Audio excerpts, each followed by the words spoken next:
Hello and welcome to another episode of Secret Spice with Cinnamon Alvarez, moi, and Dominic Syracuse.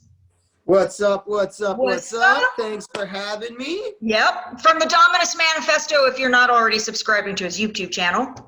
He does so many things. His bio stuff is below. Today we are talking about money. Yes. Greed. And our desire for philanthropic endeavors, for philanthropy.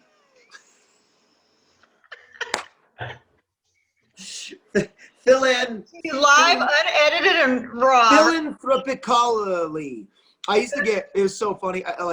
People used to tease me all the time because to sound really smart, I would add like 4 or 5 more syllables onto words. You know, like instead of getting philosophical, we would get, philosophicalizable. Well, adding eyes to anything makes it great. Right. Greedizing things, monetizing things, and philanthropicizing your endeavors.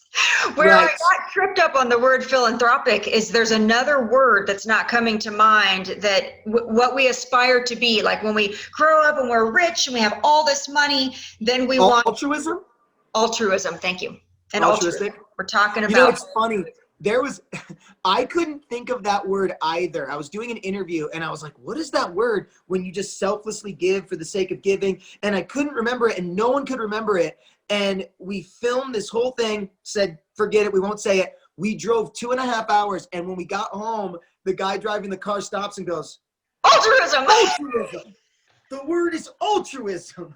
Well, that happens to me all the time. My excuse is that it's my age, but it's been happening since I was 30. So can't find the word, but it's so great because there's a desire for us to be generous, right? And we know, and I'm the author of Generating Your Own Happiness. We know that when you're giving generously to other people, that's where your happiness really comes from. Like we want to, right? We're aspiring, hopefully most people are aspiring to get rich so they can give back, although not always, right?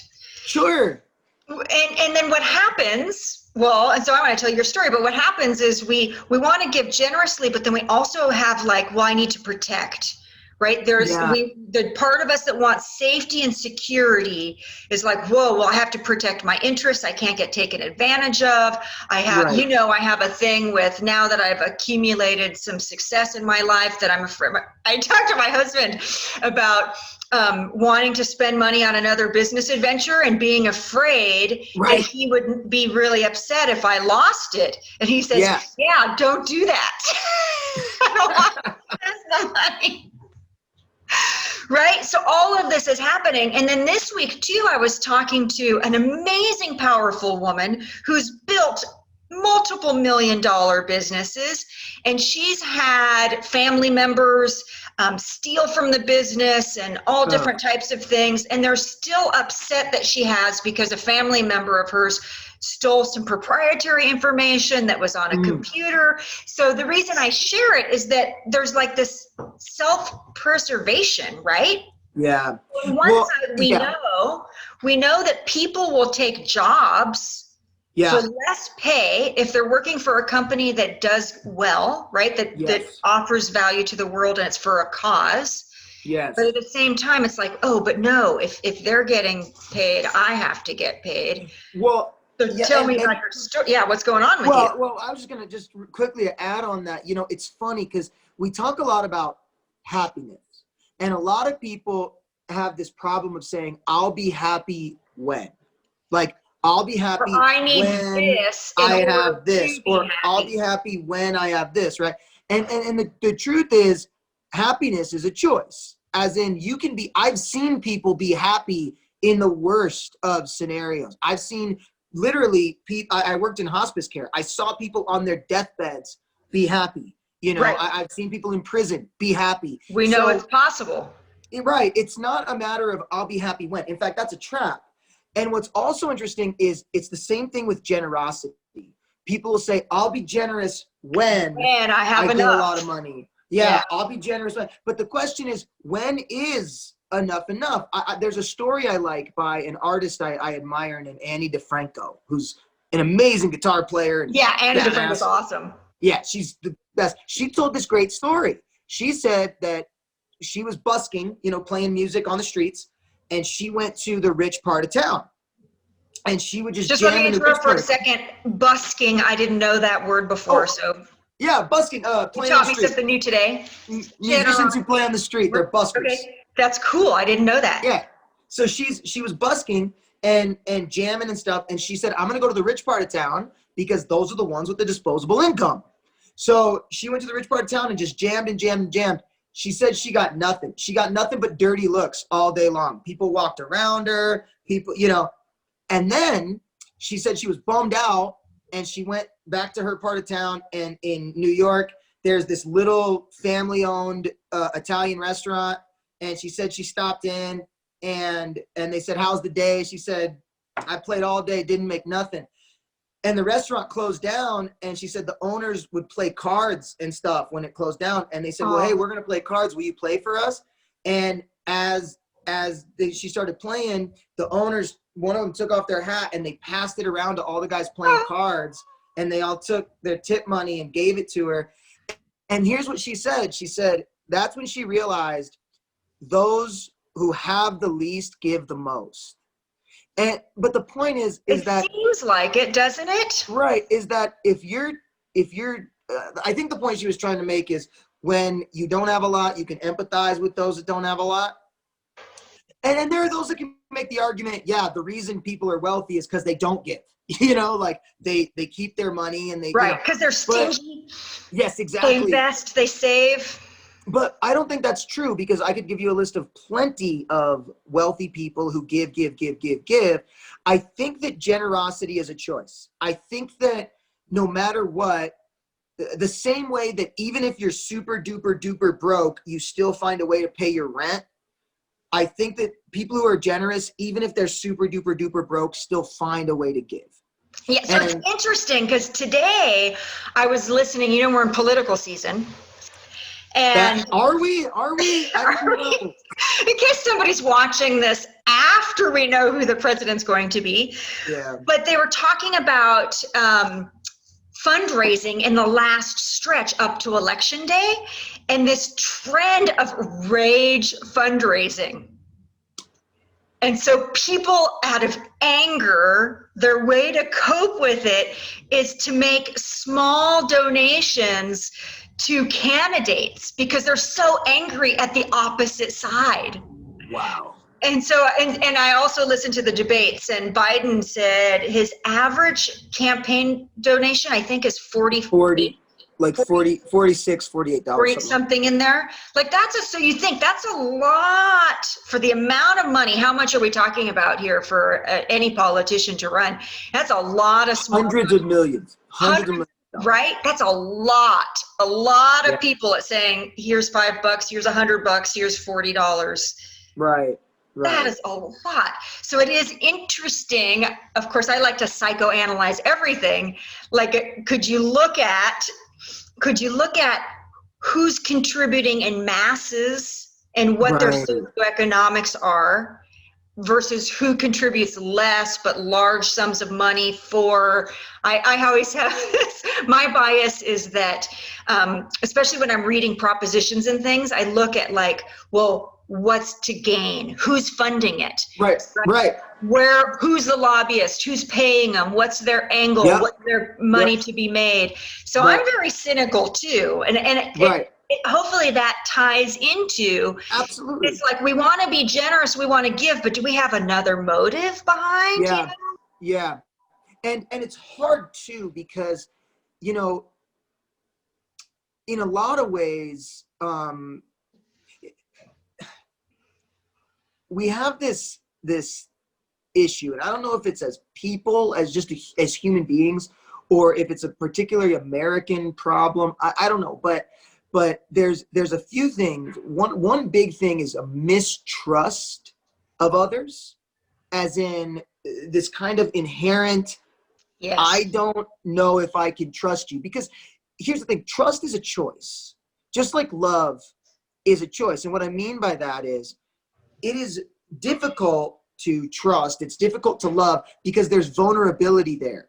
You have to make yourself open, and you have to say, okay, I'm giving myself over to you in trust, which means, I'm putting myself in a vulnerable situation. Now, if it works, then 2 is better than 1. You are twice as strong than you would be on your own.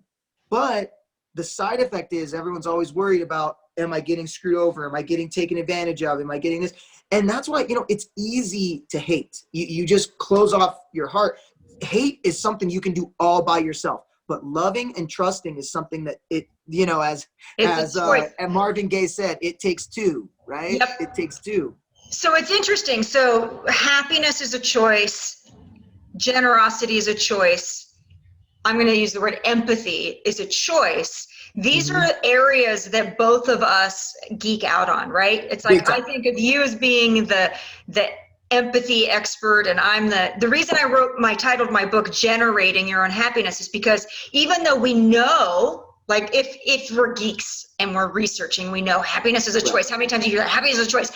Right. And we know when we see it play out, like we can be fight on the street with our spouse and ready to poke their eyes out, and then somebody that we know from the community comes up and it's like, oh, to be continued, we're not going to, and all of a sudden we're happy and, oh, it's so great to see you. And they were our eyes out a second ago. So we know we can see the trigger, but then when it's happening to us and we get all the flood of emotion, chemicals, we get the flood of chemicals that creates this negative emotion, it doesn't occur like it's a choice. No, it happens instantaneously. Yeah.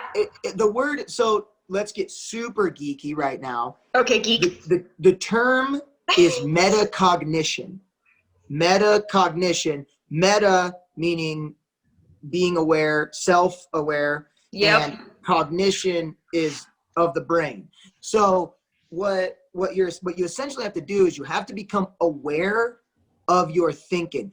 Most people we're not aware of our thinking the same way we're not aware of our breathing, the same way we're not aware of the fact that our brain fires off more electrons in a day, more electrical impulses in a day than all of the cell phones on planet Earth. But we're not aware of it. It just happens instantaneously. I'm so excited. Metacognition, I actually didn't know that was the word for it. I call it mindfulness. This is where I geek out. Like the whole reason to hire a coach, I think what I bring as a coach, right, is I'm able to hear things and reflect back to my client so that they can have those aha moments and have the awareness. It's just something that I've geeked out in for a lot. Like I think that we are our favorite subjects anyway. So why not be totally fascinated with, I notice I'm feeling like I need to self-persevere right now, or I'm feeling greedy, or I notice that I want to be generous, or I notice that I'm angry, or I notice that, and that's where it opens up. As soon as you have that awareness, then you get to choose. But if you're reacting to a trigger, right? It's like somebody's making you mad and they're pushing your buttons and they're pushing your buttons and you're in your reactive state and you're, I'm so mad. Then you have no control. You don't even know what's happening to you. You're just getting, what do you call it when the hook takes you off the stage? Yeah, right, exactly. You're just getting well, and it's so interesting because we're getting to the heart of cognitive behavioral therapy right now, which is very simply, you have your which is why I told you were going to be my friend originally. It's that your thoughts, my own selfishness. Yeah, right. No, it's that your thoughts dictate your emotions, dictate your actions, and what that means is exactly what you're talking about. To us, we think it's instantaneous. To us, we think it's it happens to us. That's where we get the idea. If I have enough money, then I'll be happy. Right. If I find the love of my life, then I'll be happy. Right. If I make enough money, then I can be generous. Right. And what it actually is it starts with your belief. So it starts with whatever your belief may be. So when we're talking about money, belief dictates thought, or money is evil. Right. Belief dictates emotion, dictates action. So if your core belief is that money is evil, and then you see somebody make a lot of money, your thought is they must be a scoundrel. And that's going to dictate your emotion towards them and about them. Right. So let's say, because we've heard money is evil enough, and a lot of people who do transformational work or law of attraction, all these different fads, right? They say, well, no, I no longer believe that money is evil. Yeah. However, I'm going to say there is still a limiting belief. And this is what I like is what's fun about human beings.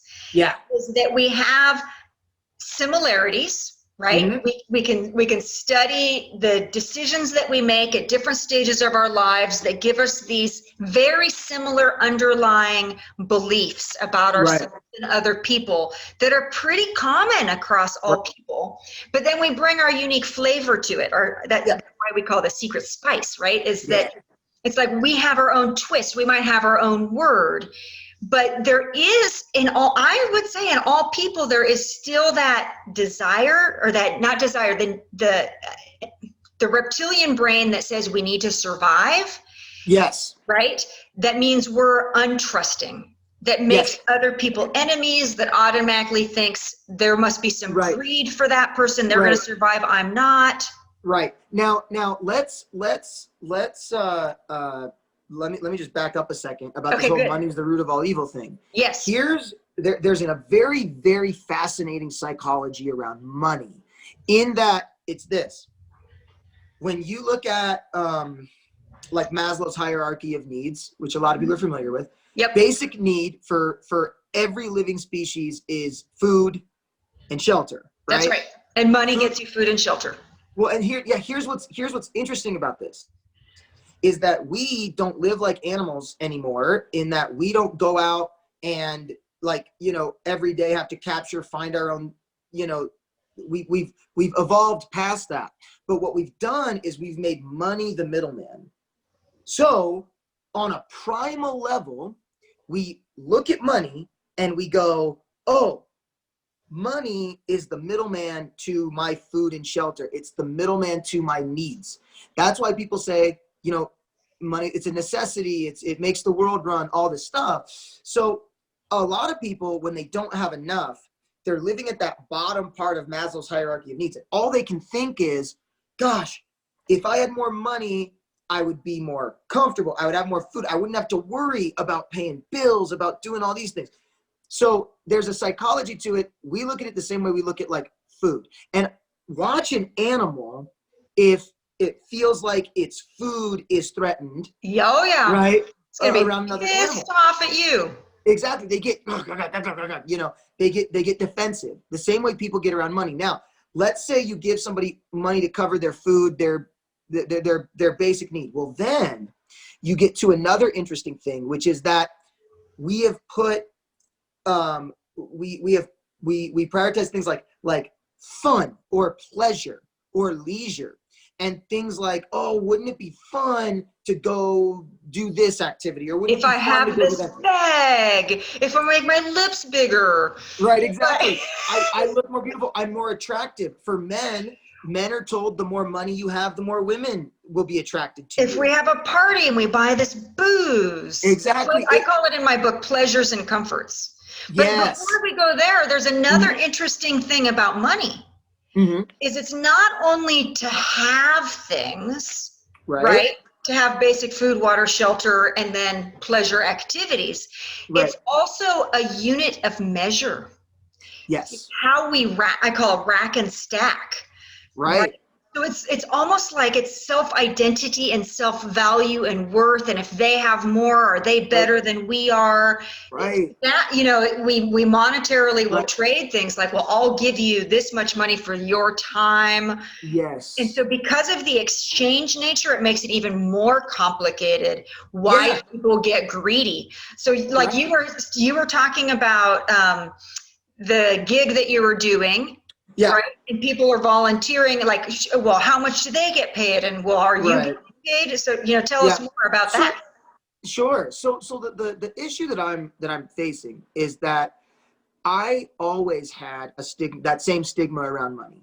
I always looked at people who prioritize money first as greedy. I always looked at people who had a lot of money as, you know, a statistic that I like a lot, you know, is that I'd look at one person who has, you know, let's say like a 15-bedroom mansion just for themselves.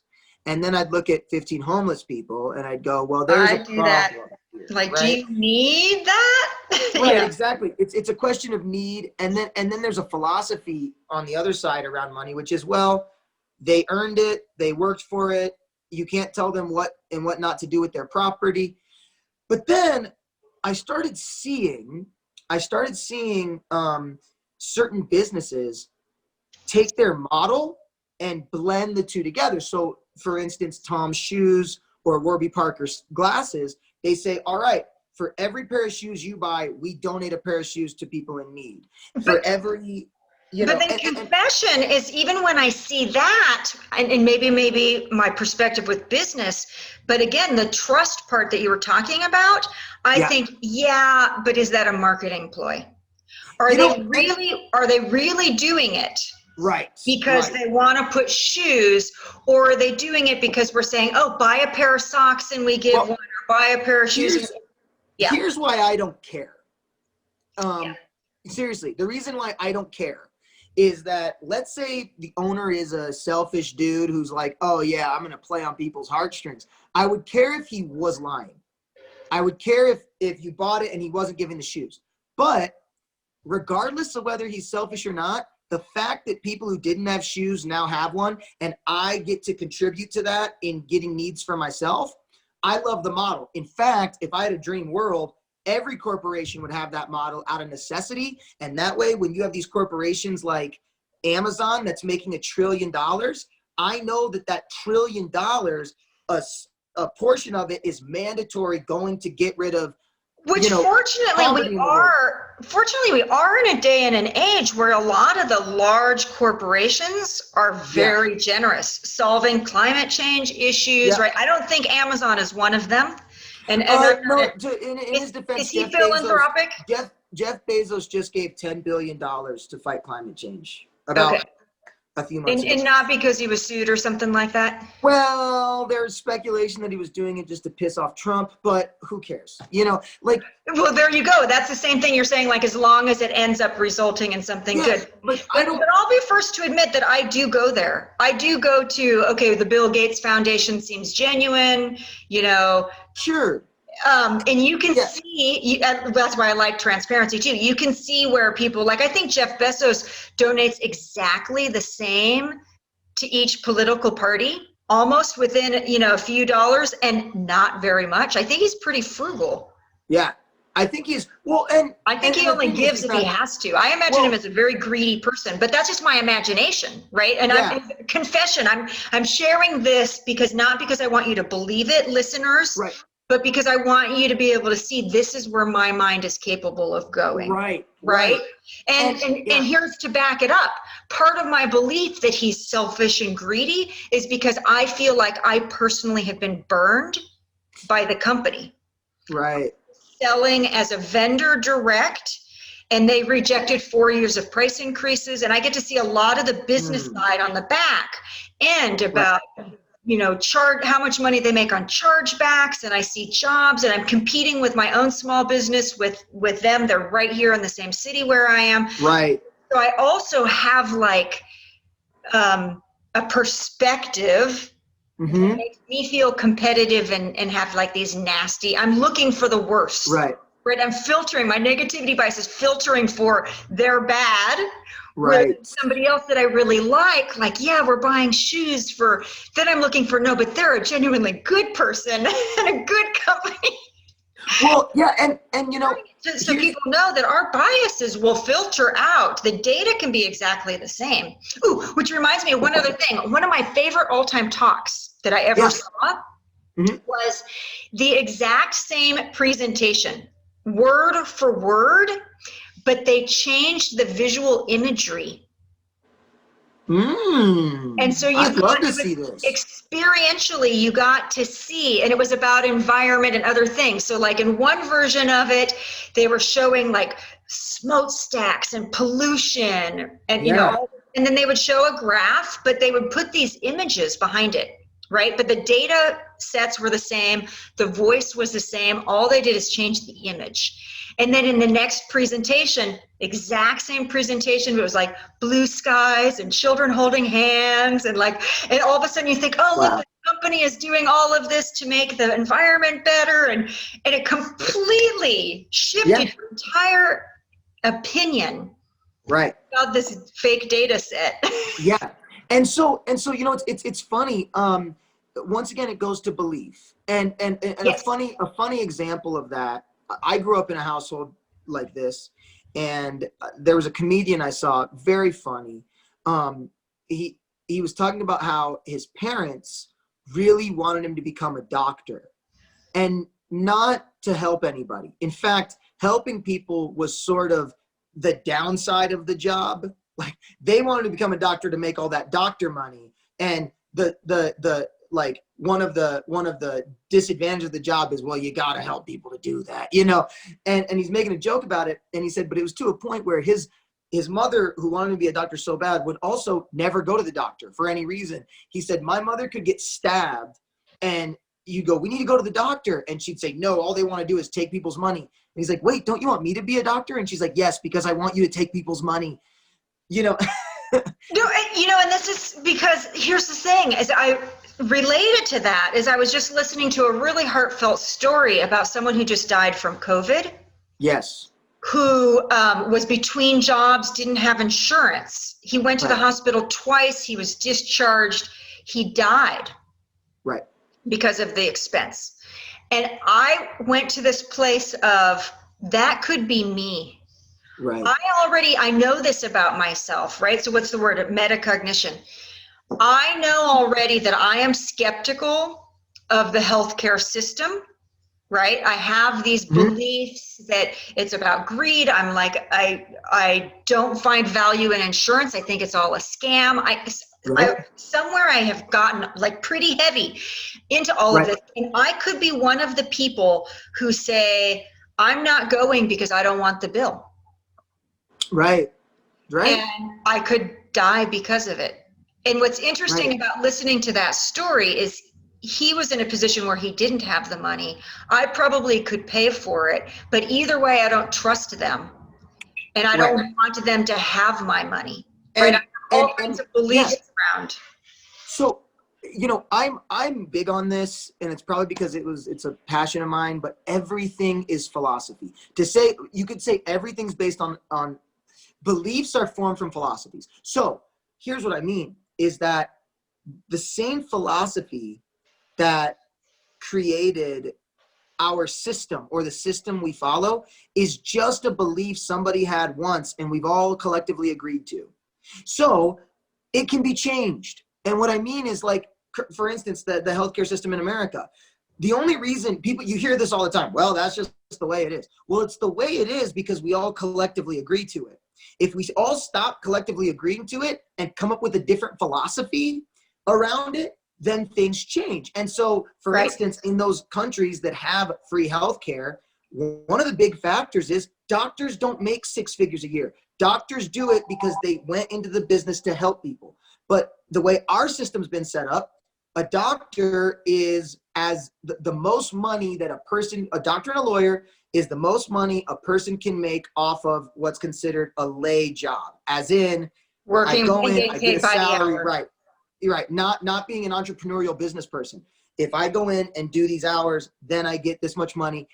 And that's the allure to it. And going back to the philosophy about money, the reason I brought that up earlier about the fact that I like to call it food tickets and status tickets, right? Money's our food ticket. It's our status ticket. So what we've told ourselves in our head is the more money I get, the more my needs are met, and the more status I get. And because of that, what it boils down to is, if you take the middleman away, if you take the paper away, when we're arguing with people over money, it comes from certain things. It comes from greed is, you know what? You don't need that much because you have enough food to go rotten. You're never going to eat that much food, and there are people starving. That's right. So you're super greedy. And with status, it becomes dangerous because it becomes a race. Because at the end of the day, you know, I run with, and believe me when I say I don't make this kind of money at all, but I run with financial people who are to a point where $10 million with an M, $10 million is like nothing to them. In fact, I did a presentation. I talked about how this one guy in a field that normally makes $100,000 has built a $5 million empire. And someone came up to me after and they went, stop saying that. $5 million is nothing. You know, once again, another belief. It's all relative, though. It's really relative. Like I think I told you the story about my saving one time, talking about money. Is I had a boyfriend who would get me so excited he was going to take me out to dinner, because I grew up not going out to. My mom said that children weren't allowed in restaurants, but it was because we didn't have the means, right? Right. So then he says he's going to take me out to dinner, and I get excited. But then he gets worried about money, and so he doesn't. He cooks for me instead, and he starts saving. So then I took on this practice of saving. And so I remember the point where it was like, I'm saving $10. That seems like a lot. Then and I used to have these envelopes. And then I remember saving like $100. And I remember converting to saving $100 to saving $1,000, right? And then seeing the first time an account of mine hits $100,000, it's like, holy crap. And then seeing the bottom line for the first time when I hit the $1 million net worth mark, it's like, holy crap. But then if you look, it's all relative, because then you look at, like, I think, kids want to be millionaires today, right? So did I tell you that I did a workshop for kids on entrepreneurs, and I wasn't prepared. The teachers, I need to tell them, prepare the kids to ask.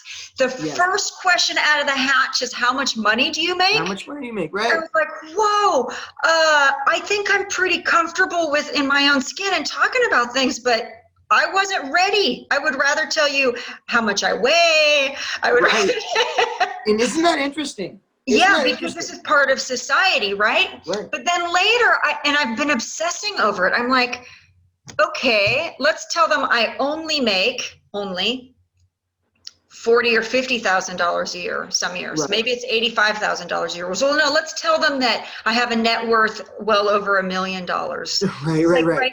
So all of those things can be true, but some of it might be like, oh, well, I'm not going to be an entrepreneur because that's not enough money. Like, because I could be a doctor or an attorney and makes 250, and if she's only making 40, that's ridiculous. Oh no, she's a millionaire, so I should be an entrepreneur. But then I was thinking, they don't even know at that young age. I should say, a lot of us, because it's relative, until we understand what that money can do for us. So now I'm at this position of thinking, well, $1 million, if I just have that in the bank and it's liquid, and I decide I'm not going to have any income, or I get disabled, like, how fat can that really get me through another? I need at least 50 more years of my life. Right. Not very much. Right. Well, and here's what's okay. College alone for one of our two kids can end up costing $400,000 or $200,000, you know, depending. Yeah. Right. So, you know, I really like what Gary Vee says. And Gary Vee, he's like the financial guru. Dude's made 3 companies all over $100 million, you know.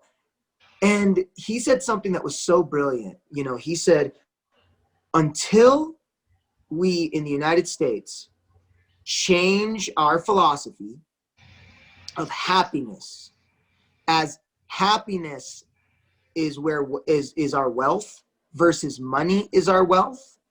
He said, until we do that, then he's like, we're just going to be in a perpetual state of anxiety, because it's never enough. They say money's an amazing thing, right? Like you never have enough, no matter who you are. And what he was talking about was, he was saying, you know, he sees people who they want financial advice. They go, how can I get rich? You know, how can I get whatever? And he goes, you know what? He's like, you want to know how you can have more money? Seriously? He's like, sell your house, sell it, and then go live in a 2-bedroom apartment. He's like, you'll save thousands of dollars a month. And then he's like, take that. So, I looked over my business. That's part of how I accumulated some of mine. Exactly. He goes, sell that $1,000. Like, take that money and save it and start investing it and make it grow and all this, but he's like, you're not going to do that because you've bought into this philosophy that society says, unless you have a house and a car and unless that house is big, then you aren't worth anything. And he goes, and a $1,000 device and a right. And he goes, my stepson is making payments on, what is the iPhone earphone? Earpods. Yeah. I'm like, payments for a headphone? Like right.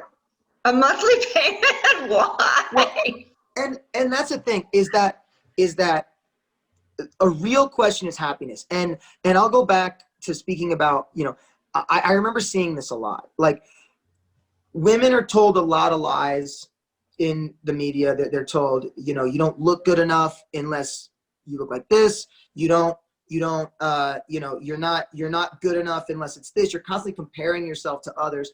And a lot of times for men, it's wealth. It's you have to be this tall for people to like you. You have to have this much money. You have to have this to be attractive. Men who aren't making very much money will take themselves off the market and don't want to date because they think that that's what women are looking for. Well, and here's what's amazing about it is what was that? I said women might be looking for that. Right. Well, but here's what's interesting. Is that without fail, there's always like a group of people in a friend group, and there'll be this like extremely beautiful woman with this guy that everybody's like, how, what, why that guy, and they automatically think he must make a lot of money. Right. And then there are times he doesn't, like, or you see living with a dude who like lives in his mom's basement, or a guy who like lives from it. And what you realize is that at the end of the day, the most attractive thing to anybody is being comfortable in your own skin, is being comfortable with exactly who you are, proud of who you are. That's why I'm so beautiful. That's right. You're one of the most beautiful people on planet Earth, Cinnamon. But that's why. Secret side lesson: if you ever want like esteem, some ego, just ask for it. Your friends will give it to you. Yeah. But the flip side of that, and I think where I'm really going with this is, instead of saying, well, be comfortable in your own skin, I think what it really is the second you start comparing yourself to anybody else, it's the second you start running an unwinnable race. Because here's the thing, there's always going to be somebody with more money. There's always going to be somebody who's taller, better looking, more talented, funnier, witty, right? These kind of things. And so as soon as you start chasing that and saying, I'll be enough when,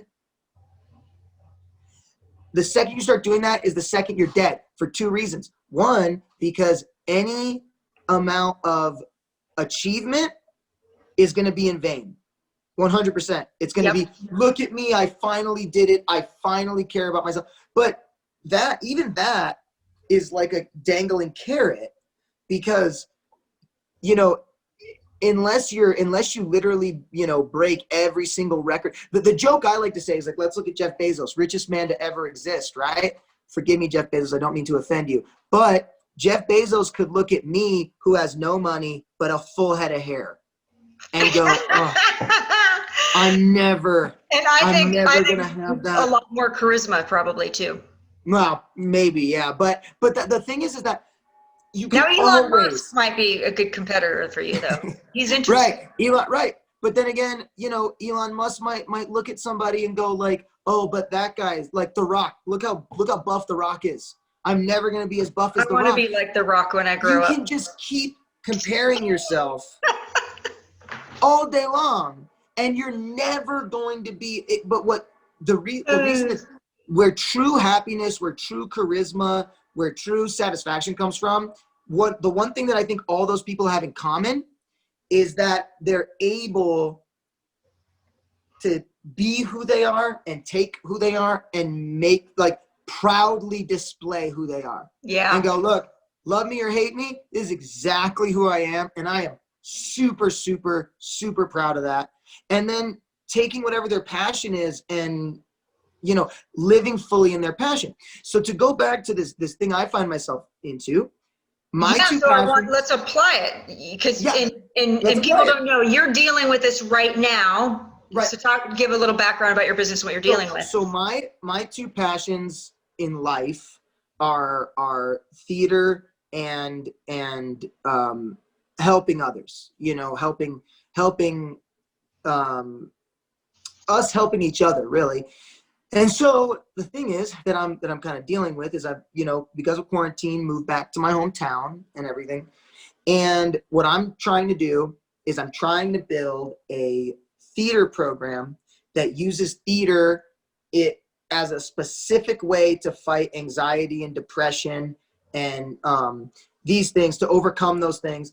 And to deal with anger management and right. All sorts of stuff, like using it for anger management, using it to build self-esteem, using it to really just have something fun to do, to start using happiness, that happiness cocktail of chemicals to drown out, which I think is apathy. Brilliant, amazing. So cognitive behavioral therapy, look it up if you aren't familiar with what it is, but it shows to have more effectiveness than regular therapy, of talking therapy, right? Right, talk therapy. It's also in many cases more effective than medication. It's more effective.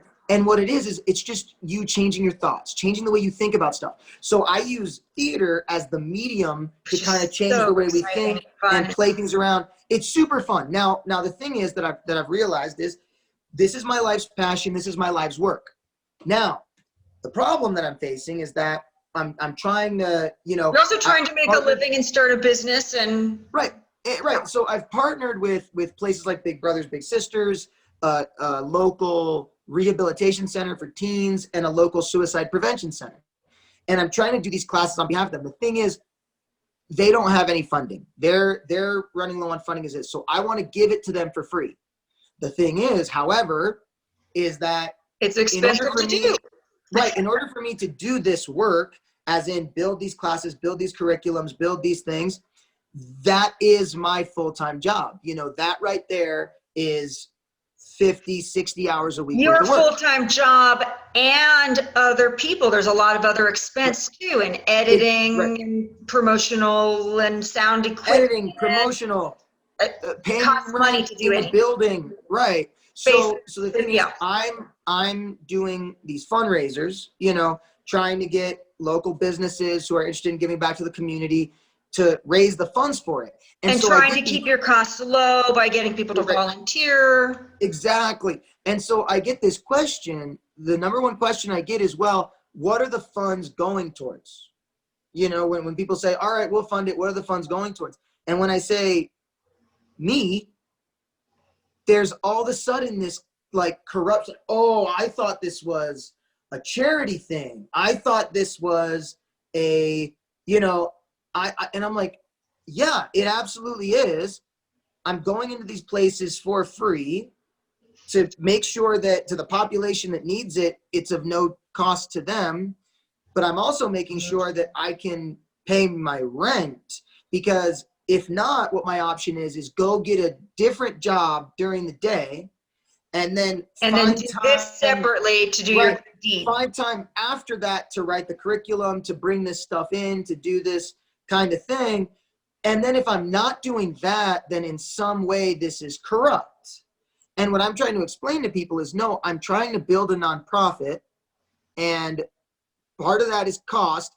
I mean, even the cost of printing is like through the roof. Just to print a program is thousands of dollars. Yeah, crazy. Right. And then rent, and to have it in a facility is thousands and thousands of dollars and all this stuff. But then I go, and this is what I don't think people understand, is that when I go, I need to pay my bills too, they think that by me using this to pay my bills is inherently corrupt. Mm-hmm. You know, whereas I said, well, what if there was a place I found called Cognitive Behavioral Theater? I had nothing to do with it. and they offered me a salary, and the salary is unbelievably low anyway. You know, I mean, it's below, in Los Angeles, if you make under $120,000, you're below the poverty line, right? So if I go, yeah, so I'm looking to make like $50,000, like they're offering me $50,000 a year to go into rehabilitation centers, suicide prevention centers, big brothers, big sisters, and I get to teach acting as a way of going over this. Everyone will say, congratulations, that's a great job. But then if I say, I made this business called cognitive behavioral theater, and I'm looking to raise funds so that I can make $50,000 a year and go provide this service, everyone's like, well, that's corrupt. And there's a really interesting twist in philosophy there. And so anyway, it's something that I'm battling because I want to be transparent about it. I don't want to lie about where money's going and all this stuff. And it's what's even more interesting is that if I change the wording, instead of saying my salary, instead if I say administrative fees, then they go, okay, sure. That doesn't feel good for you because you feel like you're somehow lying. Like when somebody says, how much money do you make? And I go, right. Because you have this belief that you need to be telling the truth. And okay, so here's where I go with this, why I'm such a good friend for you to have. My belief, one of the many reasons, Cinnamon. One of many reasons. I guess I needed some good strokes to my ego today. Thank you for fulfilling on that. And I don't have a belief that that's a bad thing, by the way. Those of you who are haters, comment below. Tell me my braids are ugly, you haters. Well, yeah, I mean, just real quick. Okay. The question is, like, listen, I've made the choice to devote my entire life to this. As in, I've made the choice to make this my world. As in, I'm dedicating every day to building this curriculum, to bringing this to people that need it free of charge to them. And what's interesting is that if I were to go off of kind of what society says, because the thing I've gotten more than once is the question, well, aren't you just doing this because you love it? And the answer is like, yes, absolutely. And I do love it. And it's more rewarding than anything else I've ever done. But in order for me to not get paid for it, I would have to take a vow of poverty to do it. Right. As in, I would have to go and literally get food stamps and you know, somehow, like, I can't pay rent in my house. Like, I can't do any of those things because I've devoted myself to this. Let me interrupt and say, let's just say that potentially you have some limited thinking here, some limiting beliefs around it, right? So that's where it's great to have someone like me or a coach or any friend, anybody, to be, what I look at, and this is again just another belief, is that a problem is an opportunity. Yeah. So while it can feel like it's taking you out, my recommendation for anyone else, if you have a problem, is get someone else who can bring in the different perspective. Remember how I talked about, like, if you're in an argument with your loved one on the street, but then somebody else comes in and it can flip on a dime and you can bring a different right? So same thing is, it's like, here's what could be valuable, because there's lots of ways to solve this, right? Right. But so what I look at, so what I'm saying for everyone else is that if you have a problem, I'm inviting you to bring another perspective in. I personally see this as an opportunity, Dominic, that, like, so some of the thoughts, like just creative brainstorm style, is, well, you know, why only give it to people that you have to give it for free? Like, part of my obsession, so you know where I overlap with you, is I'm on workforce development, but I've had this obsession for a long time with workforce, and what do you do with people who might not have employable skills or have clear barriers to employment?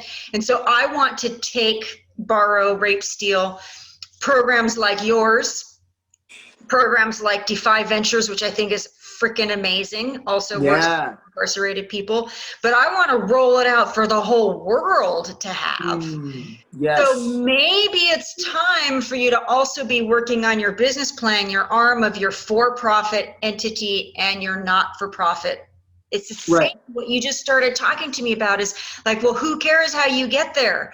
If you're buying a pair of shoes and they're getting rich and you know you're putting shoes on people.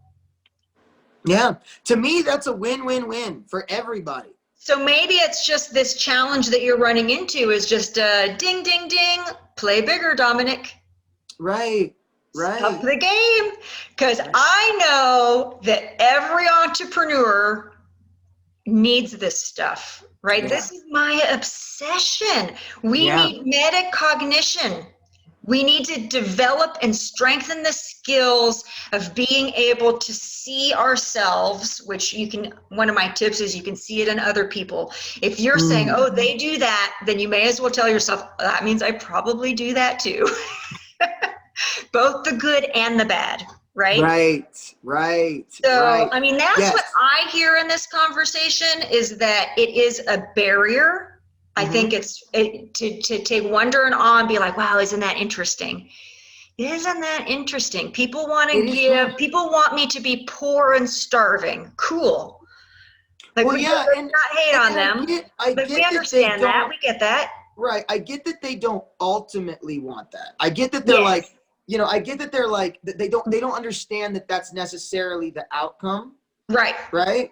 So I didn't call it metacognition before. I call it associative conditioning. Right. So yeah. Right. One is self-awareness, but the other, which is interesting with like neuro-linguistic programming, it's like neuro-linguistic associative conditioning, right? Is that there are patterns. So that in our conversations in the world and our beliefs that we have and agreements that we have in society, we think, right? We kind of form these conclusions that do-gooders do it out of the generosity of their heart. We don't see the connection that people get rich and do good things at the same time. Right. And it's interesting, isn't it interesting, to take your words, isn't it interesting that we have this thing where we say, if someone's getting paid for it, then they must not be doing it out of the goodness of their heart. As in, if you were to take the money away from this, then they wouldn't be doing it. And here's the thing about that, is that for me, one, I've done this work for free for years. You know, I mean, my first 2 of the 5 years in prison were completely volunteer. But because of that, I was only able to go in about once every 2 weeks. And I said, no, I want to be doing this every single day. But if I'm going to be doing this every single day, I need to make a living. Yeah, like I can't do it every single day and still pay my bills. So it really is fascinating though, because this is the same reason why I said I was going to YouTube. When you said, oh, Cinnamon, you should be YouTubing. Yeah. And I said to myself, yeah, like this is a fit for me. I just want to give generously. And I love that about myself. And whatever comes out of these, I think these conversations are juicy. Like, let's give it away. Let's give it away. Where what I was resisting before was the sales funnel, right? Right. Publish the book. I didn't want to do the sales funnel. Right. I didn't want to create courses at $59 and then $279 and then $97. Right. For me, I feel like, ooh, I don't want to be used car salesman, shyster. But if we're just doing it for free, for fun, and then maybe someday it'll monetize, but I know for myself that's not why I'm doing it. Right. So believe in it. Let me do this. Let's change the philosophy, because now I'm going to offer, because that's what innovators do. That's right. Innovators change the philosophy around things. Okay? And the reason that most people aren't visionaries, vision meaning seeing, is that they just don't see it. They just don't see. In fact, so I've been running this open mic night in town, and it's kind of funny. I have a friend who's very blunt, and when we were running the open mic night, it was a huge success. I mean, we had like tons of people come. I honestly thought I was going to start this because I just need to keep practicing as a stand-up. I thought it was going to be me and a few of my friends I know in town who want to try stand-up. It was huge. I mean, we ran out of chairs. We literally had to go to the business next door and ask to borrow chairs because so many people came. And then afterwards, all these comedians were like, thank you so much for bringing this into town. It's always been a dream of mine, and now I get to do it. Amazing. It's amazing. But I had my friend who's a fellow entrepreneur, and he came up to me and he goes, man, he's like, you know, it's the nicest feeling when you have a vision and it comes true, especially when there are those who didn't think it was going to work. And he goes, I got to tell you, he's like, when you were telling me about this, I just kept thinking about how it was going to bomb. He's Yeah, like, I I just do kept love thinking about that how too. it's never going to work. I like the game on, like, people Right. believe in you, so let's do it more. But what's funny about that is really, like, I had the vision. I knew it was going to work. He just couldn't see it. He just didn't have the vision. Yeah. But the point is, you change the philosophy. So right now, I'm going to give just a few examples of people who I think are changing the philosophy. Because right now, here's the problem. This is the way I see it. The way our society has been structured, the philosophy that we've all not only bought into, but then reinforced by making it happen, is that there's two kinds of people in the world: the rich who work for themselves and the generous who work for others. You can't have both. And if they intermix, then, you know, there's a fear of the rich that if they give away too much of their money, they're not going to be rich. They're not going to have enough, or yeah. And then there's a fear of the generous that if they start accepting money, they're going to care too much about themselves. Let me squash that with a few things. One, I gave the example of Tom Shoes and Warby Parker glasses, where their model is you buy from us, which grows our wealth. We give one as well. So as we grow, it's given. Let me use YouTube as an example. There's a wonderful YouTuber. He's the fastest growing YouTuber. He's super, super popular. His name is Mr. Beast. Young kid, like 25 years old, right? Young kid. And here's what he did. He started just hold on a second. Notice that's relative. Some people who are 25 might have thought when you said young kid that he was 7 years old. Okay. It shows that you're getting a little bit older here. Okay, fair. But here's what I mean. He's in his early 20s, and he started his channel doing weird challenges and stuff like that, and he started getting popular. Well, he started to get money, as you do on YouTube. He started to monetize, which means the more viewers you get, the more money you get paid. Okay, so here's what he started doing. He said, you know what? I'm a young kid. I'm a young adult. I don't have a lot of bills. I live with my roommates.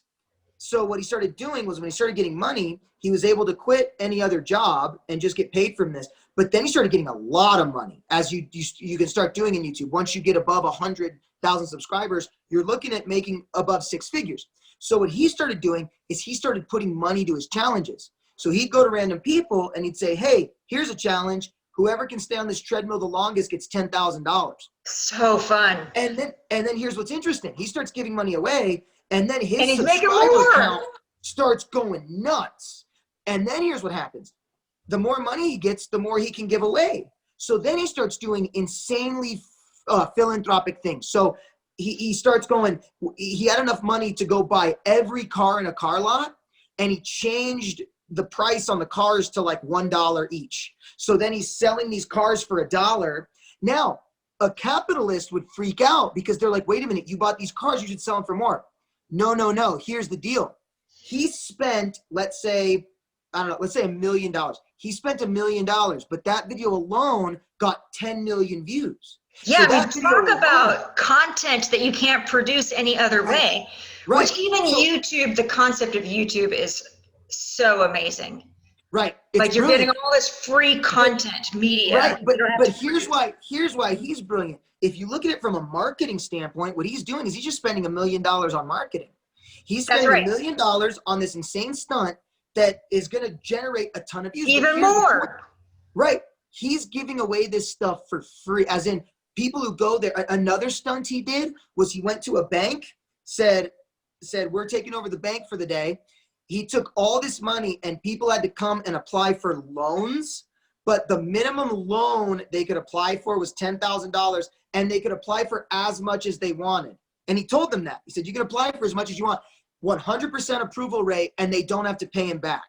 That was the thing. And you get all these people going in. And the funny part was seeing how low people ask for. They're like, well, I'll apply for 12,000.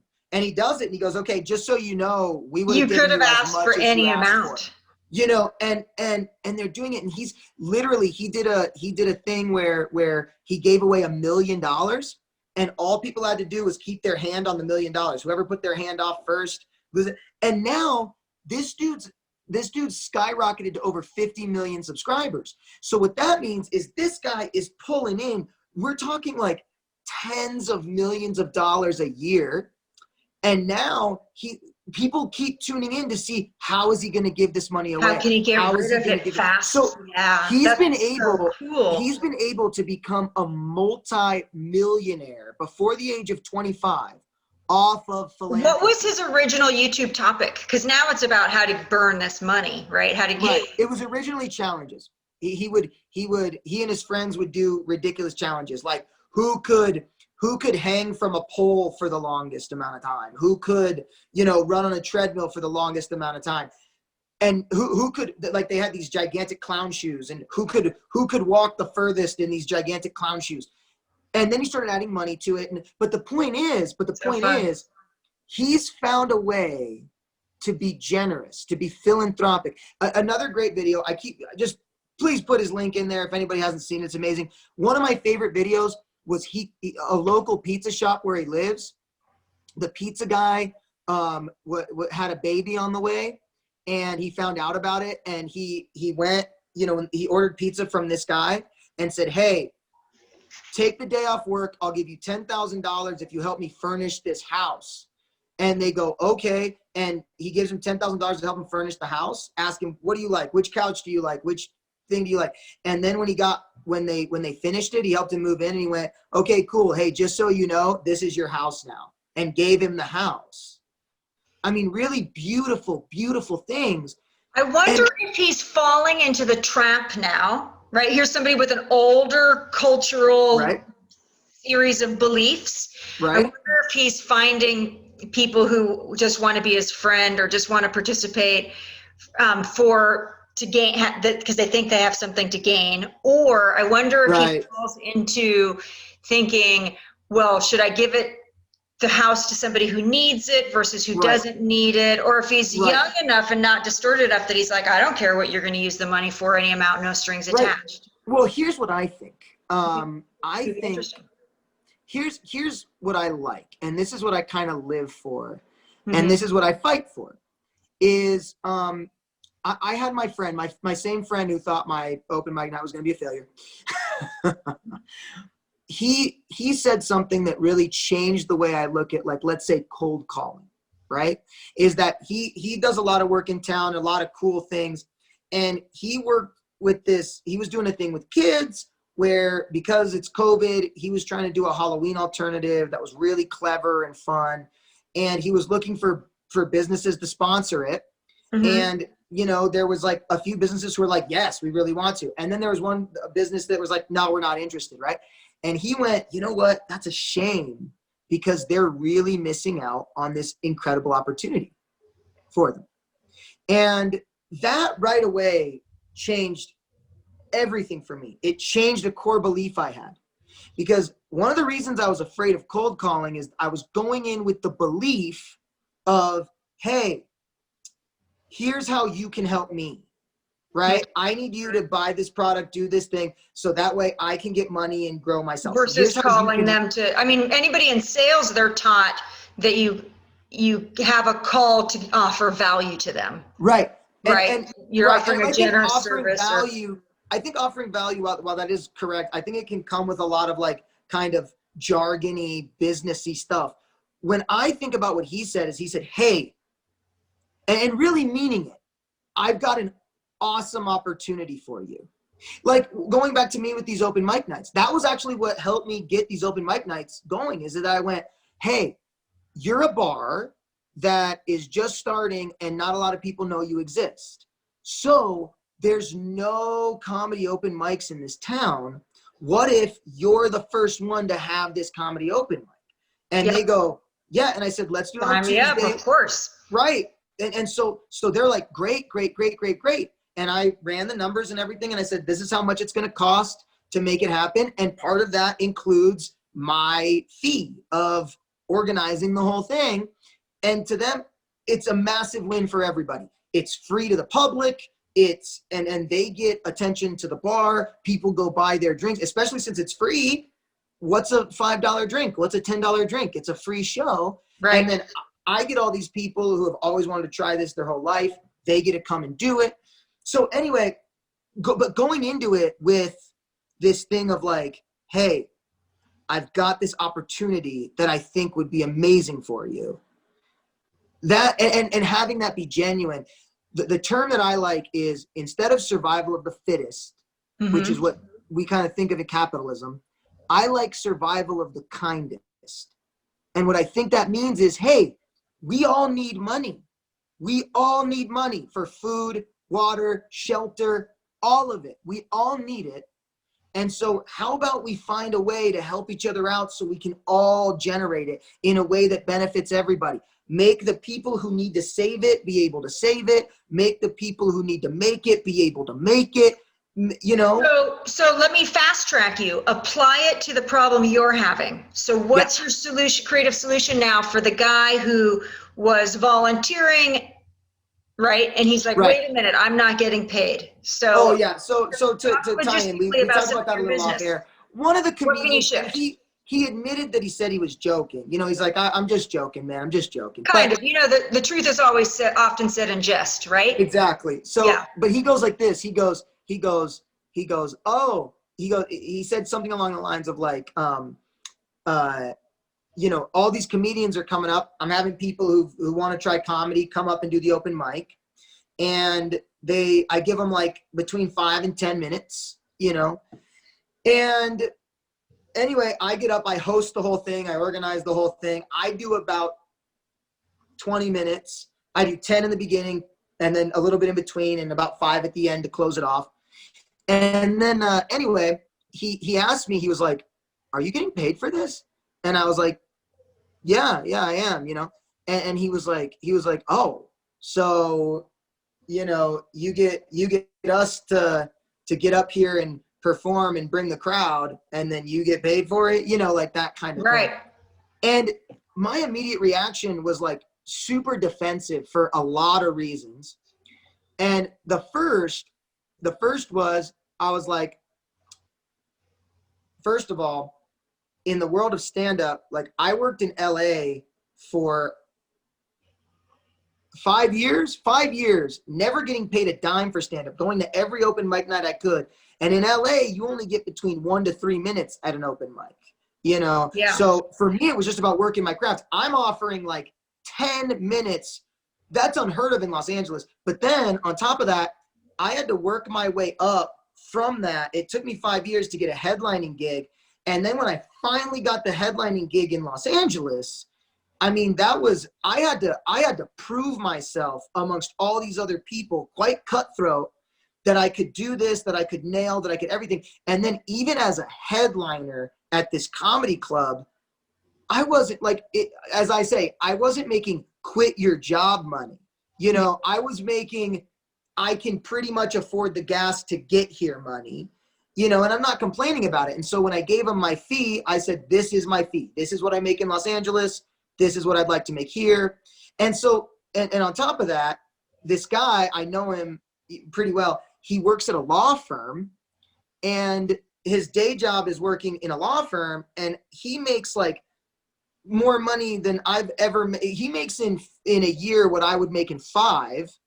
And so I joked back with him and I said, hey man, I tell you what, how about we switch? I'll go work at your law firm. You spend all week putting this together and you can keep the money that I get from this, you know? Yeah. And he was like, I'm just joking. You know? So here's the thing that's interesting though, right? Is that you said you went to this place of defense, and I want our listener to get this, is that perfectly valid, totally justifiable. Right. And the reaction though, when we go there, right, most likely they're not, I mean, it's great if he's like, no, I'm just kidding, or this or that or whatever. But more often than not, if we go to defense, we're going to push them to the corner of the boxing ring. Right. Right. And so it is interesting and valuable for you to be able to say, wow, I just got defensive there. What is that? And if we cannot necessarily defend ourselves, but what else could you have done instead of being defensive there? Right. And what else are you going to do in the future? Because I'm guessing this is somebody you still want to work with. Oh yeah, and I love him. I love him to death, and he's helping me with a bunch. Like, trust me when I say he's one of my close friends. It's just really what I think happened is because it's a sensitive subject for me. Yeah. Because it's a sensitive subject for me in my philosophies about money and all of this stuff, that it became, because don't get me wrong, like if I was pulling in enough money, if I was pulling in enough money, I would love to pay the comedians. So notice that Dominic just said, pause for a minute, because this is what's so great is that we can teach people things, right? And we still fall into the same traps. So Dominic just said, if I had enough, then I could. You just were the perfect living, breathing example of what we were just talking about earlier in this episode, right? Right. So what I want you to see is that there's an opportunity here to shift. I don't know exactly what it is, and it's great. Right. You could continue on exactly as you are, and you have a great relationship with this guy. My guess is this issue, the quote-unquote problem of people having mistrust, and yes, you want to change the entire conversation in the world, and there's still another opportunity here. This is what I like to look at life, and this is going to go a little woo-woo. Right, please. Right. Okay, I'll just go a little woo-woo. And the reason I think it's woo-woo is because sometimes I don't see the connect. I actually don't think it's that magical and woo-woo. Right. I think we are creating things. We just don't necessarily see the connections here. Sure. Okay.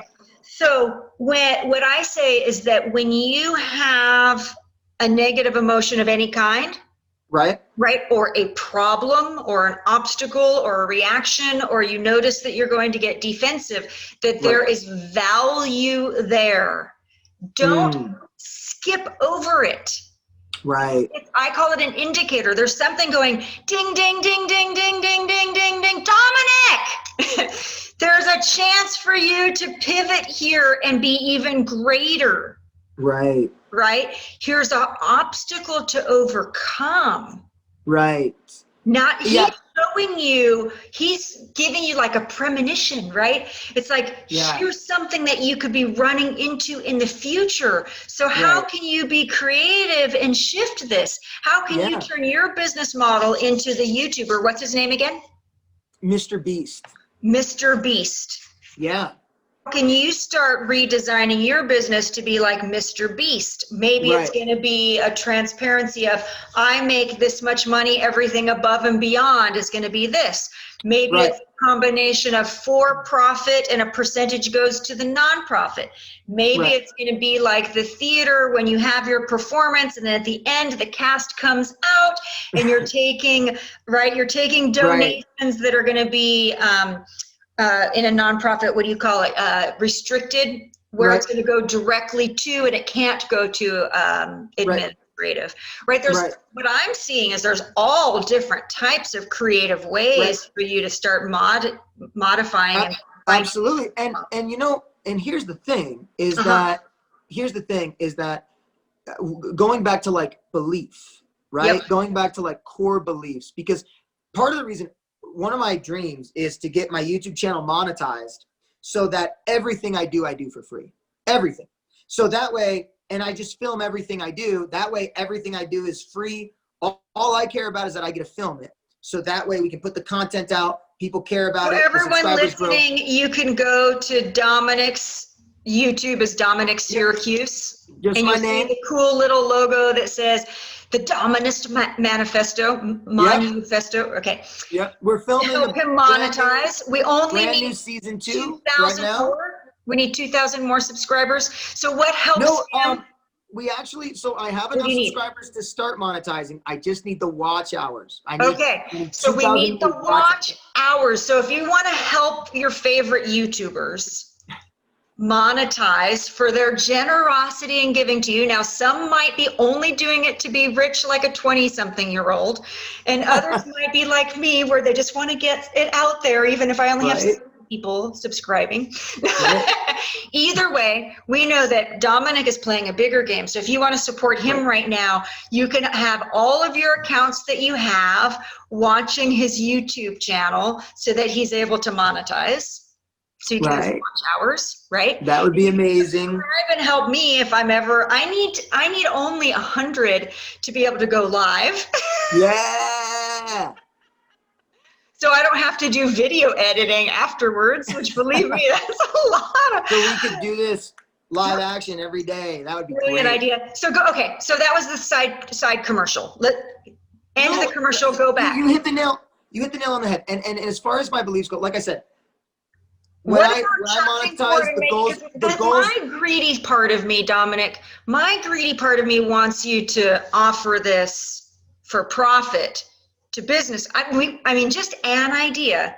Yeah. I feel like we might have something in the future with coaching and helping I would love creatives build businesses. I would love that. And listen, I'm open to all of it. I also have, like, I go around to businesses here locally, and I just gave a training on Friday where I train on exactly this, how to communicate on the camera, especially now that everything's moving digital, how to get a social media presence, how to make ads that people know about you. And then I film ads for them. And so I have all that paid and everything. And then you have a program on charisma, because I was gonna say we should do another episode on charisma specifically, because anyone in sales and business, like, what's the difference? So this is just a commercial for our next episode. Commercial for our next episode. We'll talk about charisma also. Is what I'm noticing in these workshops that I'm doing with SCORE is that we have a big, and some people have this natural charisma, and some people don't. But some people have like expertise in other things. So we're going to talk. Give some type of enticing cliffhanger to make people come back and watch. Well, let me tell you this. Yep. One of the things that I preach on, my program that I teach in for entrepreneurs, salespeople, this thing who are looking to make an online presence or speak with people in general, is that it is a myth that some people are charismatic and others aren't. That's a myth. Good. It's a myth that some people are like gregarious and others aren't. Some people are, but that's all a myth. It's all of it's learned, teachable, and all you need to be charismatic is just yourself. That's it. Exactly as you are. So I can't wait to get into that, because that's a huge passion of mine. Huge passion. But to go back, what I realize is that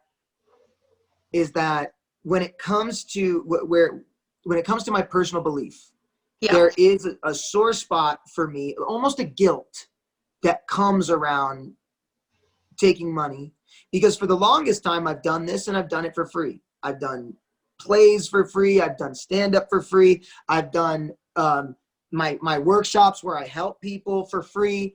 And it's getting to a point now where I'm realizing that even though I've done it for free for so long, I'm not making enough myself to live off of with this. Right. And it is my passion, and I want to do it full time, and I want to be able to do. So in order to do that, income is absolutely involved. And just listening to your speaking, talking about the woo-woo thing, notice that you're saying, I want to, is different than I am doing this. So I'm guessing there still could be a limiting belief about, are you able to really pull it off? Are you on track and in line, or do you want to maybe if someday? And the only reason I said that is that's just a subtle little thing in language. Sometimes we give away secrets in the word choices sometimes. Right. So and it might be occurring like a want more than it has to happen. It's happening. Yeah, I think you're right. Well, to go back to what I think really bothered me about when my friend said that is that two things. Is that one, because he's not really able to see behind the curtain, to see how much money's being The made commitment and all this everything stuff. else. Right. If I were to pay all the comedians an equal wage, including myself, everybody would get about $5. Right. That would be about what I would be able to pay everybody if we just split it up evenly. Now, if that was the case, when I look at like my time that I have to put into this versus everybody else's time, it's literally, I'm asking them to prepare 10 minutes, which isn't nothing. That isn't nothing. That's a lot. Yeah. However, I'm doing 20 minutes. On top of that, I'm doing all of the marketing. I'm doing all of the organizing amongst comedians. I'm also doing private coaching for the comedians. If they want to work on their set, I say, give me a call. We'll work on this together. And I'm the one who came up with the whole concept, idea, all of that myself. So then for me to like give everybody this, you know, these $5 and then give myself $5 at the end of the night for all this work, it does seem like totally unfair. But here's the real part. And I have to keep telling myself that he just doesn't understand because he hasn't been. And this is, once again, just from my personal beliefs, is that, like I said, it is my stand-up's my passion. It's my art. It's my craft. I did it for 5 years without receiving a dime. Yeah. I had to fight to even be seen, because when you go and do an open mic in Los Angeles, it's a lottery. You draw a ticket and hope you're seen. And I've gone 13 weeks without even going up. And then when I did finally start getting up, I'm going to interrupt you. I'm going to interrupt you. Let me interrupt you. I want you to play with me for a second. Okay? Because the story and the justification is very long. Right. I was about to wrap up. The last thing No.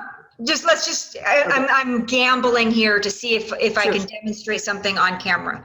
Sure. Instead of continuing and wrapping up the story, try changing your language for me, and I want to see how this resonates for you. Okay. Instead of telling the background, just tell me, and I'm going to put words in your mouth, but you can substitute for words that are a better fit. Change the line, I want to do this full time, to I am committed. Because what you're telling me is you're proving your commitment. Okay. Does that make sense? You've proven the work that you've done, the time, everything that's doing in the background, and that basically, if you were going to pay people and do this, it's not workable. So could you try just playing with it and let me hear you say it like, you mean you're getting paid? Sure. I'm not getting paid. So the answer would sound, I think it would sound something like, look, I'm committed to doing this full time to feed my son, put a roof over my head, and make this happen. Yeah, absolutely. Try saying it out of your mouth. Absolutely. I'm committed to doing this full time, feeding my son, putting a roof over my head, paying my bills. And I know that I've got the skill set to do it. As in, I know that I've got, and I guess what I was trying to say to wrap up, like the thing that was, that really bothered me, I think, was more that I realized that he didn't know what he was saying. But for me, because of what I went through, the reason I told that whole story is because to me, what he was saying was coming off extremely ungrateful. In that, part of my philosophy is not only am I fast tracking you guys, all the comedians, to not have to go through the long lines, to not only have 1 minute, to not only, like I said, I mean, it took me 5 years before someone gave me 10 minutes. Yeah. And I'm saying you get to start with that, and you get to show it off, and you get to do all, and I will work with you one-on-one to do all that. So the fact that I'm willing to give all of that, I'm in my mind thinking that that's unbelievably generous because of what I've been through. And then for him to go, wait, you're getting paid and we're not, like that, it really irked me. But then I had to remind myself, like, wait, you haven't been through what I've been through. You haven't seen what I've seen. You don't know what it's like to go through all that other stuff. So I can't necessarily get mad at you for lack of a better term, your ignorance. But it did make me feel bad. Sure. It made me feel bad. It made me feel guilty that I wasn't giving enough, when in my mind, I'm setting this whole thing up to be incredibly generous to everybody. Great. So pause right there. Because basically what he said, it wasn't that he was a bad dude. Right. It was that what he said hurt you because your commitment is, acknowledge it. Tell me what your commitment, it hurt because. It hurt because my commitment is attempting to be generous to everybody. Yeah, because what's important, so maybe not my commitment, what's important to me is. Yeah, what's important to me is being generous to everybody and fair and providing for myself and my family as well. Right, and so where you went, when he said that, where you went was?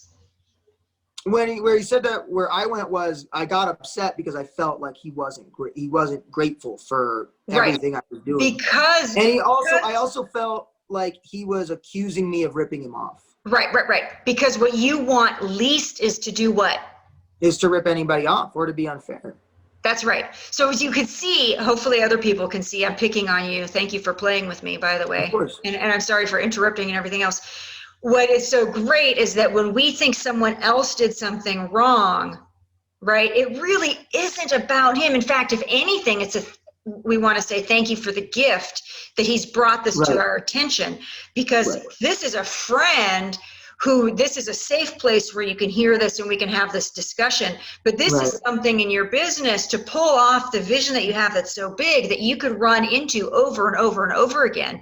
So he just gave us, this big gift of like, oh yeah, well, people do have that perception. And that's a potential problem that could take you out of your game, right? And at the same time, he's also revealing something amazing about yourself, is that the last thing you want to do is rip people off. And there's really nothing more that you want to do than be generous, right? And this might be something you're struggling with because you want to be generous for your son and you want to be generous for yourself and you do want to be a provider and you have a woman in your life and you want to make sure that the people who are volunteering and giving to you are compensated, that they win-win, right? You're committed to the triple net. Right. That's really all it says. Right. And could get stuck with like the how dare you. And I guess, and once again, I mean, it's like, it's one of those things where, one, bringing up what he does again, he's a lawyer and all this stuff. Well, I mean, he works for a law firm. Yeah. And I'm like, look, for you, this is a hobby. And I know that it's his dream to one day get paid to do this, like on a full-time basis. And so I know that. I know that it's his dream to get paid. And to be honest, I will say, whereas I do my best to kind of avoid any kind of toxic masculinity or anything like that, or even competition, there was almost like this kind of you could say territorial, or you could say like alpha sort of thing. A little competitiveness. Where it was almost like, don't get too big for your britches, buddy. Like, you know what I mean? Like, you've done this twice. And now all of a sudden you need to get paid for it. And you're like the parent who's telling that. Did I ever tell you the story about my stepson who said to my husband, I don't remember what the argument was about, but he stood up and he put his hands on his waist and he was telling like the I know everything. He's like, I've been on this earth 13 years. And that's a long time. Yeah. And I'm not saying it's not like, look, I admire the ambition. Yeah. And I've been in situations where I wasn't qualified and I threw myself in and kind of baptism under fire.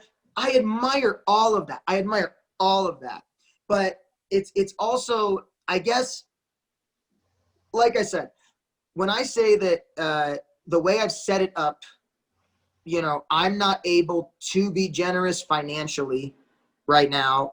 In that, I can't say I'm not able. It seems like you've got to do all these things in order to accomplish. I'm able, but I mean, let me just be real with you when I say, going back to Maslow's hierarchy of needs, off of this gig alone, like, I don't even have enough to pay half of my car bill. if it happens like, you know what I mean? It's not like, so it's not like I'm like raking in this, you know, oh my gosh, he's making a ton. It's literally to a point where this is one of, if I do this and like 17 other things, I can pay my bills for the month. This is the point that's going to make success so satisfying. Right. Like one of the things I think that we are lucky to have are these hardships. Right. Like versus some people are born into a lot of money, right? And we have the human experience. And so for them to have the full human experience, they go this way, downhill, right? Where you're really blessed because your experience of the satisfaction is coming up. Like there's nothing to gain. Like you can't make your car payment and you got a son to take care of and you have rent to handle and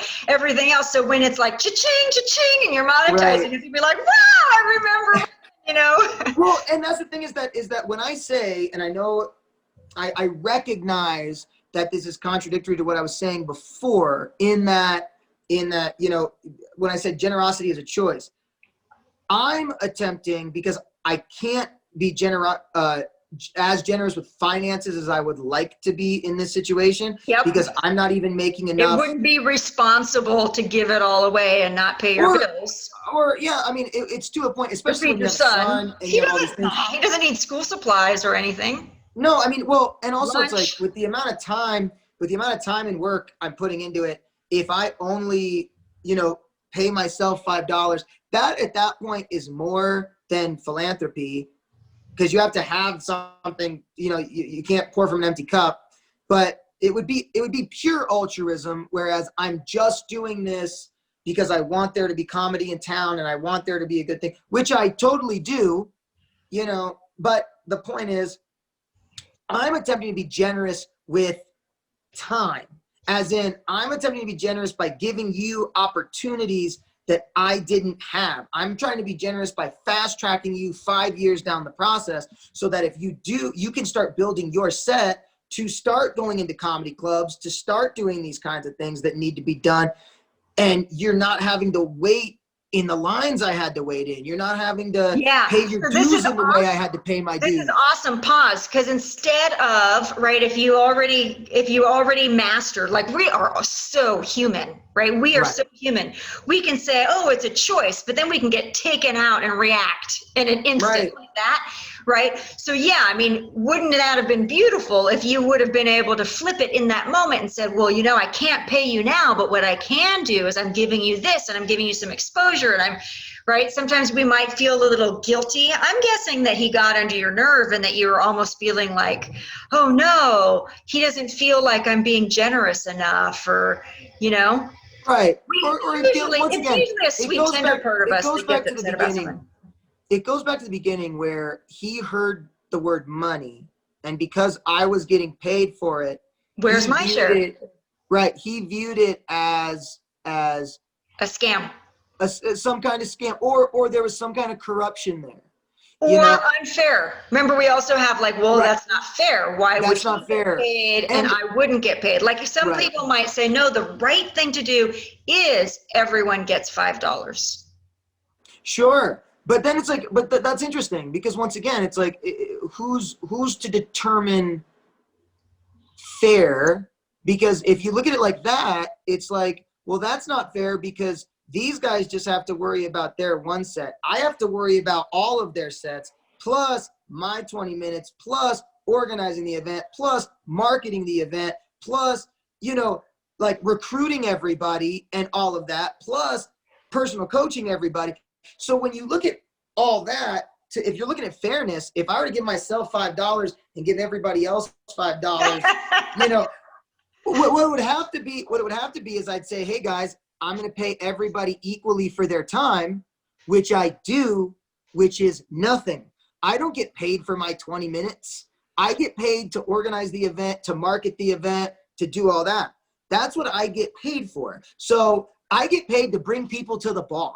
You know, I get paid to make sure that the bar's making money and is known and is all. This was just my creative idea to do it.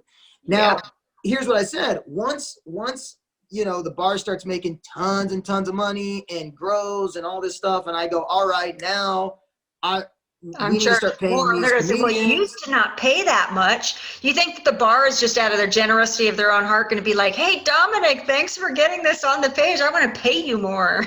Right. No. Here's a total side note. May or may not be the right fit. Right. You might not be charging enough. No, I realized that immediately. Like, okay, good. Because at first, my thought was, you know what? I'm going to charge this much. And I know that might be steep because these guys are just starting out. They're just like getting stuff going themselves. And I was like, my goal is to bring people to the bar and all this.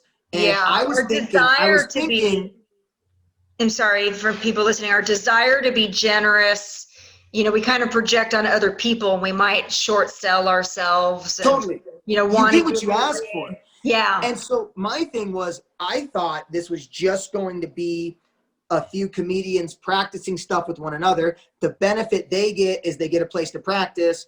The benefit the bar gets is they get 12 more people than normal. And so based off that, I'm going, and I'm running the numbers in my head going, all right, well, if you guys have 10 more people than normal on a night, they each spend an average of $10. That's $100 extra you're making, which right away isn't a lot of money at all, especially for a whole bar. You know, like you're making $100 extra, then I'm going to, you know, we'll negotiate a certain amount that's worth it to you, worth it to me, blah, blah, blah, blah. But then the event becomes nuts successful as far as like tons of people come. They ran out of chairs. So did you improv? Did you pull the hat and pass it around and collect money? Well, that would have been a really good idea. No, what I did instead is I said, you know what? I was like, I immediately looked at my buddy and I went, I undercharged them so much. Yeah, you're like, oh man, they just killed it. They just crushed the night. Because my initial deal, not that anybody cares, we're just jargon now, but my initial deal with them was I was going to say either my set price that I'm used to getting for headlining or a third of the bar, whichever they choose. Did you get a percentage of the bar? No. Next time you will. See, those of you entrepreneurs, the way to listen is to trip up once in a while. Well, and that's it. And I'll tell you what, like if they give me, if I were to renegotiate, say, I just want a percentage of the bar, but there's still a fee for the whatever, then yeah, everybody, comedians get money now. You know what I mean? Like, boom, we're able to do that. We're able to make that work. But I guess, yeah, so there's a lot there. I think one, it was a matter of just genuinely him kind of striking a nerve with me about something I was insecure about anyway. Yeah. And then two, it's a matter of also just like with those kids asking you on you know in the speech. Sometimes you just don't understand the complexity. I'm reminded of a movie called Lords of Dogtown, where Heath Ledger plays a skateboard shop owner, and there's all these skaters and all this stuff, and he sponsors the skaters by giving them free skateboards. But then there's this part where this much richer management company comes and tries to just take everybody, you know, out and you know, buy everybody, like give them all the skaters these huge deals. And they essentially go to the skateboard shop owner and say, hey man, like if you want to keep us, then you gotta pay us more money with all the money you're making from the shop. And he goes, what money? You know, because, and I never understood that until I became a business owner. And looking at a business owner, he's probably in the red. He's probably like, you know, he's probably in debt from all the boards he's using. He probably didn't have any cash that he could give over because he can't even pay his bills. But what he can do is he's got boards. So I'll give you guys the boards and I'll give you guys, you know. And so, but their mindset was, well, you're a business owner. You're rich. You got to be. It's something I deal with still today. To be honest, the entire reason that I volunteer for SCORE was when I had compassion for myself for my first few years in business. So to tell you why that is for the first few years in business, I lived over my business and I was poor and starving. Right. And I thought I wasn't making it. And still to this day, I have guilt about like, do I pay my employees enough? Do they have business? Right. Do they, right? There's an idea of I'm not enough somewhere. Right. And then I went to a SCORE workshop, which I didn't know it existed when I started my business. Right. And then I saw that I was just a statistic. I was the regular entrepreneur. Right. And so it is something, though, that I do still get defensive about, is that there is this perception, I think, right? It's self-perseverance, because we want to be so generous and we want to be successful and we want to do a good job. And so when people think, oh, well, like the first time I took somebody out to dinner, some sales reps, I had nothing, right? Right. And they choose the restaurant where the dinners were $80 a head. Of course they do. Of course, because I'm the manufacturer and I'm paying for it. Right. Employee who thinks that they're being ripped off, that they're not getting paid enough, and all these things. There was a point in this conversation where you were talking about the difference between like an attorney or a doctor getting compensated per hour. Right. Trade for their career versus an entrepreneur. I used to think, oh no, entrepreneurs, they shouldn't make that much money. They should divide it up. Maybe they should make $100,000 and they should divide it with their employees. And I always wanted this like open profit sharing with my business and transparency, and I haven't gotten there yet. But then one day, because people who are experienced in business might think, well, that's naive. I just thought about all of the stress. I mean, just the stress alone of thinking you might get sued someday. Right. All of a sudden it was like, you know what? An entrepreneur is entitled to more, at least $250 a year. Well, that's trap. That's a trap too. It's a trap too, isn't it? It's all relative based on like our experience and how much we've made and how much we think we should make and how much we think is fair to other people, and right, without being too greedy. How can we be generous but compensate ourselves at the time? But what if there's a gap? Like, what if it's like when I heard that they were raising the minimum wage for bank tellers? Yeah, I was like, well, banks make a lot of money. Make a ton, yeah. Right? It's like one of the levels of businesses. My accountant, CPA, he says, I say, oh, what do you aspire to be? There is this game of making more money. It's like own the bank. And then you hear how much they pay their employees. You're like, well, you should be able to afford to pay your employees more. Right. I can't, but you should be able to. Isn't it funny? All of these, how we compare ourselves with other people, how we get defensive, how we get greedy, how we want to be generous. So you ready for the challenge? And then we'll get back to work today? Let's hit it. Okay, the cinnamon challenge. Remember, I call this because I'm going to challenge people to play big, but it should be less painful than taking a full mouth of cinnamon. Working on it. So your challenge is to find a way to be generous. That's it.